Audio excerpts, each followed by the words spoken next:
Hello, this is Maggie, and I want to share something that should have been a no duh to me.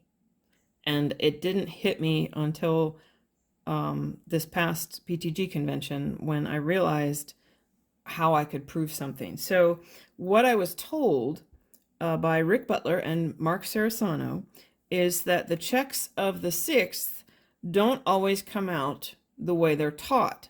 So, with the sixth, the sixth tool, the measuring tool, is that there's two. There's the outside sixth should equal the inside major third a step up from the bottom. Those should be equal. This is a common teaching thing that's taught. And that the lower minor third of the sixth should equal the upper major third in a sixth. Those should be equal. I've taught this. All right. And I was told by Mark and Rick that, well, it's not always true. And I believed them. But I believed them based on the assumption that it was inharmonicity shifts causing this. And after the last convention, I was like, oh my God, I'm an idiot. So I want to prove that they are right. And here's how I'm going to do it. Let's look at an F to F octave for a minute. Let's say we've mostly tuned this. But let's say we've tuned the octave as a 6/3 octave. That means the lower minor third is going to be equal beating with the upper major sixth. They're equal beating if this is a 6/3 octave. All right. We know that the lower major sixth must be slower than the upper major sixth because sixths progress, just like thirds and all fast beating intervals, they have to progress. So if I do this, and let's say I've tuned the F to D sixth to where G to B is equal beating with it, fine. Let's say I've tuned F to A flat where B flat and D is equal beating with it, fine. And let's say I've done the same thing with the A flat to the upper F, where I've tuned it to be, tuned B flat to D to be equal beating with that as well. And let's say I have G sharp to B, minor third, equal to D flat to F. Okay, so I've got all those things working just like they're supposed to. But let's say something isn't quite working out and I realize that a 6/3 octave is not going to work in this area of this piano. It's too stretched. So let's say I want a 4/2 octave here, or in between a 4/2 and a 6/3, which is extremely common.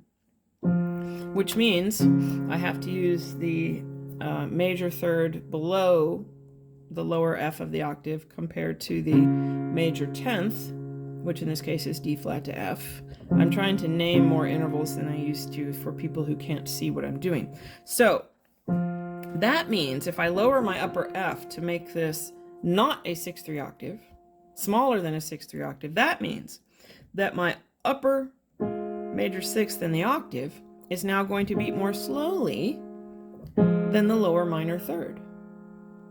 That means that if the lower minor third and my B flat to D major third, so F to A flat, B flat to D are equal beating, well now A flat to F is now slower than B flat to D.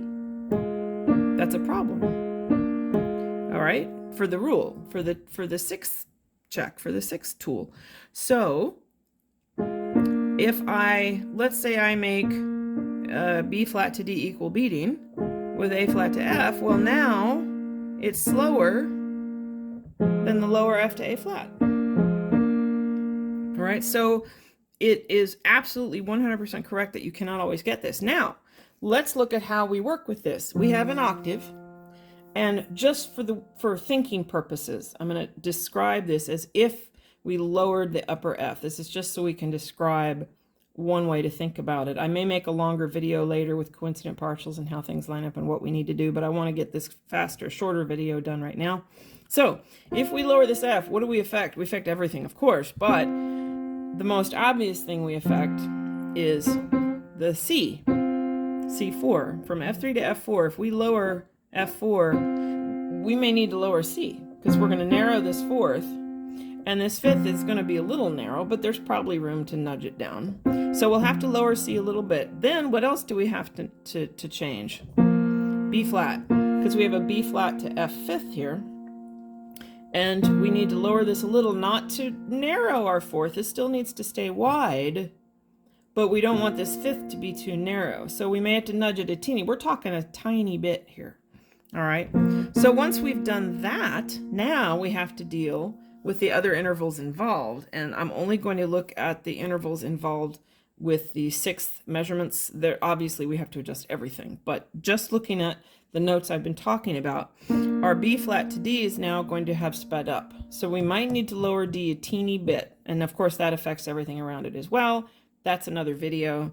But let's say we lower D a teeny bit, and I'm talking a gnat's fart. Okay, we're talking a very small amount.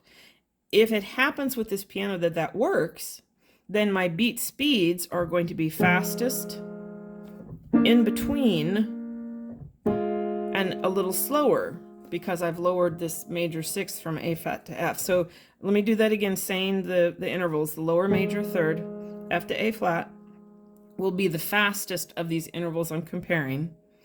Then B flat to D will be in between when comparing the last interval, A flat to the upper F. B flat will be in between. So now B flat to D is now just ever so slightly hinting at being slower than F to A flat. And it's hinting at being slightly faster than A flat to the upper F. And that's how this could fall if you have regular inharmonicity. Explaining more about this is another video, which I might not get to soon, but that's why I wanted to put this out right now. So anyway, I'm going to have to go put a link to this video and all the videos that I posted saying that these should be equal and these should be equal, because now I feel bad about it. I've been misleading people this whole time. Okay, so now you know if it doesn't come out right, it could be inharmonicity shifts, but also obviously I have just proven that if you don't have a 6/3 octave, the sixth tools are not going to come out exact. They'll be close. They'll be really close. So if you do this and the difference is huge, you're going to have to look at some things. It's still possible if there are inharmonicity shifts, but chances are you need to look at some things and compare and shift and nudge and move and all those things. So I hope this is helpful to people. It was certainly helpful to me. I don't know why this didn't occur to me sooner, but better late than never. Happy tuning. Bye.